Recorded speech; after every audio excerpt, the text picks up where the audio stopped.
उर्मिला का त्याग अपूर्व है। वो प्रतिदिन लक्ष्मण की याद में देवी मंदिर में दीप जलाती है, मानो यह दीप उनके मन की विरह अग्नि से जलता है।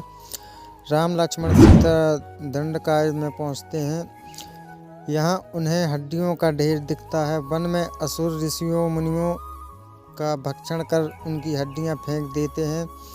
उनसे यह ढेर लगा कि राम ऋषियों को विश्वास दिलाते हैं कि वे और लक्ष्मण दंडकाय को असुरी शक्तियों से मुक्त कराएंगे। वे दंडकाय में स्थित साधु आश्रम में घूम घूम कर वहाँ आक्रमण करने वाले असुरों का वध करने लगते हैं। उधर माता कौशल्या के 10 साल राजमहल के झरोखे से राम का रास्ता देखते देखते बीत जाते हैं। एक दिन नदी के तट पर राम अनुज लक्ष्मण से कहते हैं कि आगे की यात्रा में उन्हें बहुत सिद्ध ऋषि मुनि मिलने वाले हैं और उनसे काफ़ी कुछ सीखने को मिलेगा। ऐसा ही होता है। वे वन पथ पर पड़ने वाले हर आश्रम में साधु वचन सुनते हैं, उनसे जीवन दर्शन की अनेक पूर्ण बातें सीखते हैं। राम लक्ष्मण सीता महर्षि अगस्त के वन क्षेत्र में पहुंचते हैं। यहाँ एक कुटिया मुनि सुतीक्षण ध्यान लगाए बैठे हैं।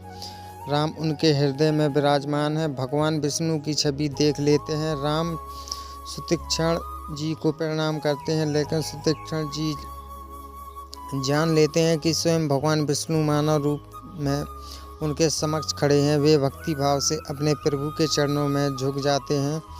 राम उनसे अगस्त महर्षि से मिलने की इच्छा व्यक्त करते हैं।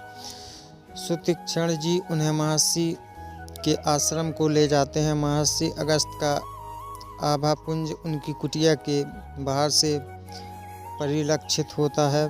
सीता इसे देखकर अचंभित हो जाती है। तब राम उन्हें महर्षि अगस्त की आध्यात्मिक शक्ति का बखान करते हुए बताते हैं कि एक बार तमाम असुर समुद्र के भीतर छिप जाते हैं। तब देवराज इंद्र के कहने पर महर्षि अगस्त ने पूरे समुद्र को अपनी अंजलि में भरकर पी लिया था और इंद्र वहां छिपे असुरों पर प्रहार कर उन्हें मार सके।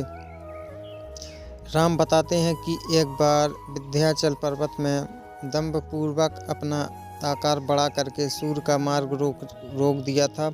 तब महर्षि अगस्त ने विंध्याचल को अपने चरणों से दबाकर इसी कारण उनका नाम अगस्त पड़ा था। राम आगे बताते हैं कि भगवान शिव का विवाह देखने के लिए सभी शक्तियाँ और जीव राशियाँ उत्तर दिशा में आ गई थीं। इससे धरती का संतुलन बिगड़ गया था। तब शिव जी के कहने पर महर्षि अगस्त विंध्याचल पार करके दक्षिण में चले गए थे। अकेले उनके वहां जाने से धरती का संतुलन पुनः स्थापित हो गया। इससे प्रसन्न होकर भगवान शिव ने महर्षि अगस्त को तमिल भाषा का ज्ञान दिया था।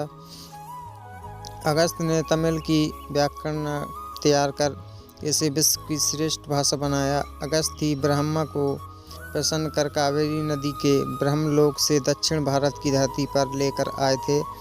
तब से कावेरी धरती पर गंगा के समान पूजनीय नदी के रूप में बह रही है। सुतीक्षण मुनि अपने गुरुदेव के बारे में राम के व्याख्यान का समर्थन करते हैं।